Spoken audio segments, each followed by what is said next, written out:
ಜೋಗಿ ಪ್ರೇಮ್ ಅವರು ಡೈರೆಕ್ಷನ್ ಮಾಡಿದ ಕೇಡಿ ಅಖಾಡಕ್ಕೆ ಕಿಚ್ಚ ಸುದೀಪ್ ಅವರು ಕಾಲ ಭೈರವನಾಗಿ ಎಂಟ್ರಿ ಕೊಟ್ಟಿದ್ದಾಯ್ತು. ಆಲ್ರೆಡಿ ಸಿನಿಮಾದಲ್ಲಿ ಕಾಳಿದಾಸ ಎಂಬ ಪವರ್ಫುಲ್ ಕ್ಯಾರೆಕ್ಟರ್ ಇದೆ. ಈಗ ಕಿಚ್ಚ ಸುದೀಪ್ ಅವರ ಎಂಟ್ರಿಯಿಂದ ಈ ಸಿನಿಮಾಗೆ ಹೊಸ ಕಳೆ ಬಂದಿದೆ ಅಂತಾನೆ ಹೇಳ್ಬೋದು. ನಿಮ್ಗೆಲ್ಲ ಗೊತ್ತೇ ಇದೆ, ನಮ್ಮ ಜೋಗಿ ಪ್ರೇಮ್ ಅವರು ಡೈರೆಕ್ಷನ್ ಮಾಡಿದ ಯಾವುದೇ ಸಿನಿಮಾ ಆಗ್ಲಿ ಕಾಂಟ್ರವರ್ಸಿ ಇಲ್ಲದೆ ರಿಲೀಸ್ ಆಗಲ್ಲ. ಇತ್ತೀಚೆಗೆ ಸರ್ಸೆ ಸೆರ್ಗ ಸರ್ಸೆ ಎಂಬ ಹಾಡು ನ್ಯಾಷನಲ್ ವೈಡ್ ಕಾಂಟ್ರವರ್ಸಿ ಕ್ರಿಯೇಟ್ ಮಾಡಿತ್ತು. ಪಾರ್ಲಿಮೆಂಟ್ ನಲ್ಲಿ ಈ ಹಾಡಿನ ಬಗ್ಗೆ ಚರ್ಚೆಗಳು ಮಾಡಿದರು. ಕಿಚ್ಚ ಸುದೀಪ್ ಅವರು ಈ ಕೇಡಿ ಸಿನಿಮಾದಲ್ಲಿ ಅತಿಥಿ ಪಾತ್ರ ಮಾಡ್ತಿದ್ದಾರೆ. ಕ್ಲೈಮ್ಯಾಕ್ಸ್ ನಲ್ಲಿ ಕಿಚ್ಚನ ಎಂಟ್ರಿ ಇರುತ್ತೆ. ಅದು ಕೂಡ 5 ರಿಂದ 10 ನಿಮಿಷ ಅಷ್ಟೇ. ಕೆಲವು ಹೆಸರುಗಳು ಕೇಳಿದ್ರೆ ಕೆಲವರಿಗೆ ಬೀಜ ಬಾಯಿಗೆ ಬರುತ್ತೆ.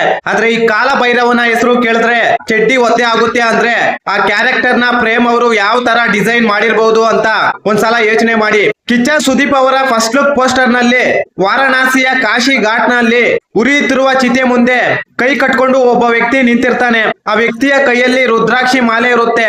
ನಿಜ ಹೇಳ್ಬೇಕಂದ್ರೆ ಈ ಸಿನಿಮಾದ ರಿಯಲ್ ಹೀರೋ ಬಂದು ಧ್ರುವ ಸರ್ಜಾ ಅವರು. ಆಲ್ರೆಡಿ ಈ ಸಿನಿಮಾದಲ್ಲಿ ಕನ್ನಡದ ಲೆಜೆಂಡರಿ ಆಕ್ಟರ್ ಗಳು ಇದ್ದಾರೆ. ರವಿಚಂದ್ರನ್, ರಮೇಶ್ ಅರವಿಂದ್, ಕಿಚ್ಚ ಸುದೀಪ್ ಅವರು ಈ ಸಿನಿಮಾದಲ್ಲಿ ಅತಿಥಿ ಪಾತ್ರಗಳು ಮಾಡ್ತಿದ್ದಾರೆ. ಎಲ್ಲರೂ ಪ್ಯಾನ್ ಇಂಡಿಯಾ ಸಿನಿಮಾಗಳು ಮಾಡ್ಕೊಂಡು ಹೋದ್ರೆ ಇಲ್ಲಿರುವ ಹೊಸ ನಟರನ್ನು ಬೆಳೆಸೋದ್ಯಾರು? ಇಲ್ಲಿರುವ ಹೊಸ ನಟರ ಪಾಲಿಗೆ ಆಪತ್ ಬಾಂಧವನಾಗಿ ಬರೋದ್ಯಾರು? ನಾವು ಪ್ಯಾನ್ ಇಂಡಿಯಾ ಸಿನಿಮಾ ಮಾಡ್ತೀವಿ, 1000 ಕೋಟಿ ಕೊಳ್ಳೆ ಹೊಡಿತೀವಿ, ದುರ್ವೇಂದರ್ಗೆ ತಿಕ್ಕ ಕೊಟ್ಟು ಓಡೋಗ್ತೀವಿ ಅಂದ್ರೆ ಪಾಪ ಬಂಡವಾಳ ಹಾಕಿದ KVN ಸಂಸ್ಥೆನ ಕಾಪಾಡೋದ್ಯಾರು?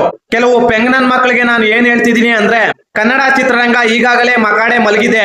ಅಣ್ಣವರು, ವಿಷ್ಣುದಾದ, ಅಂಬರೀಷ್ ಅಂತವ್ರೆ ಬೇರೆಯವರ ಸಿನಿಮಾಗಳಲ್ಲಿ ಅತಿಥಿ ಪಾತ್ರಗಳು ಮಾಡಿದ್ರು. ಅಷ್ಟೇ ಯಾಕೆ, ಇತ್ತೀಚೆಗೆ ಚಿರಂಜೀವಿ ಸಿನಿಮಾಗಳಲ್ಲಿ ವೆಂಕಟೇಶ್ ಅವರು, ರವಿತೇಜ ಅವರು ಅತಿಥಿ ಪಾತ್ರಗಳು ಮಾಡ್ತಿದ್ದಾರೆ. ಒಟ್ಟಾರೆಯಾಗಿ ಕೇಡಿ ಸಿನಿಮಾ ಏಪ್ರಿಲ್ 30ರಂದು ವರ್ಲ್ಡ್ ವೈಡ್ ರಿಲೀಸ್ ಆಗ್ತಾ ಇದೆ. ಕಾಳಿದಾಸನ ಜೊತೆ ಕಾಲಭೈರವ ಸೇರ್ಕೊಂಡಿದ್ದಾಯ್ತು. ಈ ಮಾಹಿತಿ ನಿಮಗೆ ಇಷ್ಟವಾಗಿದ್ದರೆ ಶಿವರಾಜ್ ಇನ್ಫೋ ಯೂಟ್ಯೂಬ್ ಚಾನಲ್ಗೆ ಸಬ್ಸ್ಕ್ರೈಬ್ ಮಾಡಿ, ಸಪೋರ್ಟ್ ಮಾಡಿ. Thank you for watching. ಧನ್ಯವಾದಗಳು.